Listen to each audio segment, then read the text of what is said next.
Go!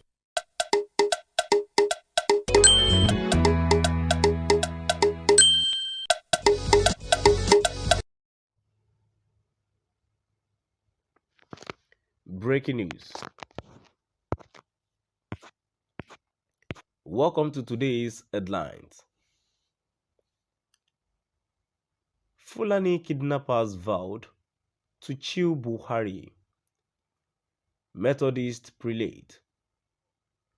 Ọ̀ṣínbàjò screened by APC presidential screening panel.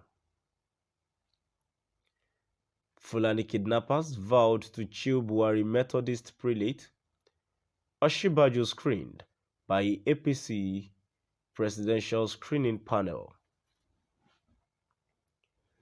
To my dear listeners from wherever you're listening from, please stay tuned as I read today's news. Prelate of the Methodist Church Nigeria, Samuel Kanu, has alleged that the 8-man gang who kidnapped him were Fulanis who threatened to chew President Muhammadu Buhari into pieces because they were angry with his regime. They even said that if they get Buhari, they will chew him to pieces because he had disappointed them. Mr. Kanu said during a press conference after his release. Mr. Kanu, who was kidnapped alongside the Bishop of Vowęd, Dennis Mark, and the prelate Champlain, also accused the military of complicity in their kidnap. He claimed soldiers were within the vicinity.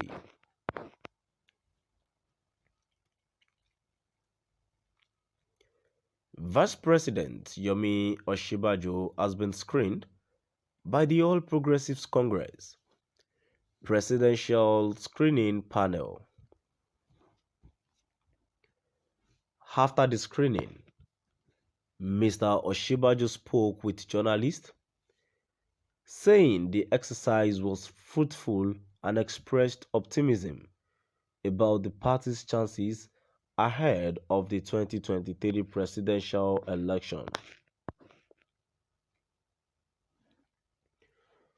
The presidential flag bearer of the People's Democratic Party, Atiku Abubakar, on Tuesday met with former Vice President Namadi Sambo,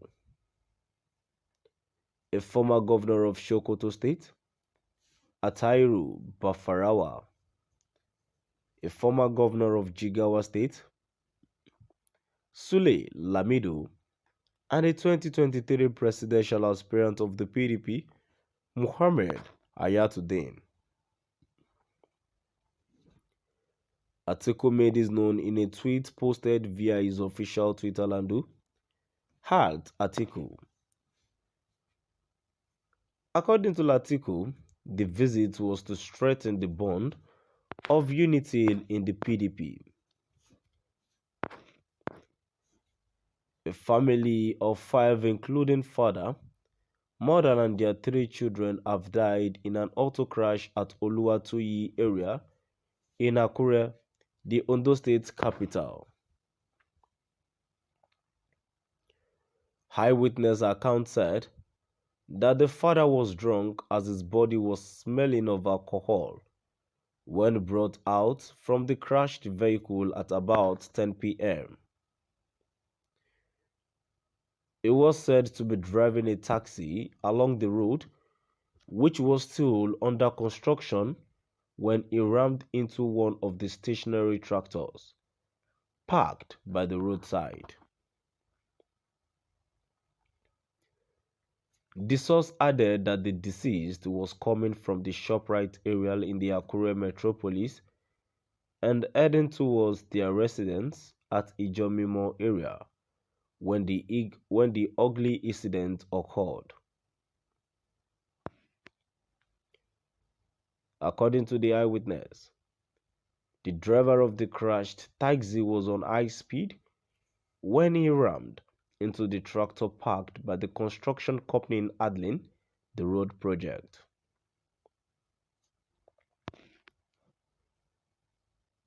He pointed out that there was no way the driver would not have been able to see the tractor parked by the roadside if not that he was under the influence of alcohol.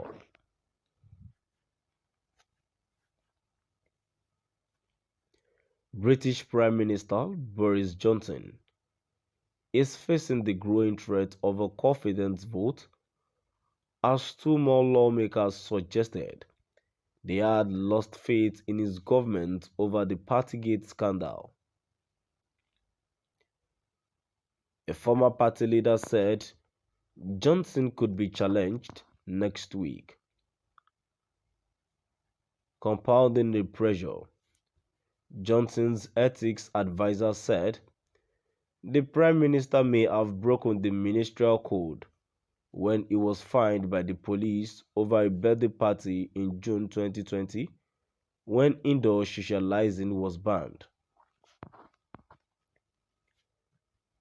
Ministers who breach the code are normally expected to resign. John Stevenson, a Conservative member of Parliament, said he has been deeply disappointed by the rule-breaking parties during the COVID-19 national lockdowns. He called on the Prime Minister to put himself forward for a vote of confidence as a way to draw the line under the issues.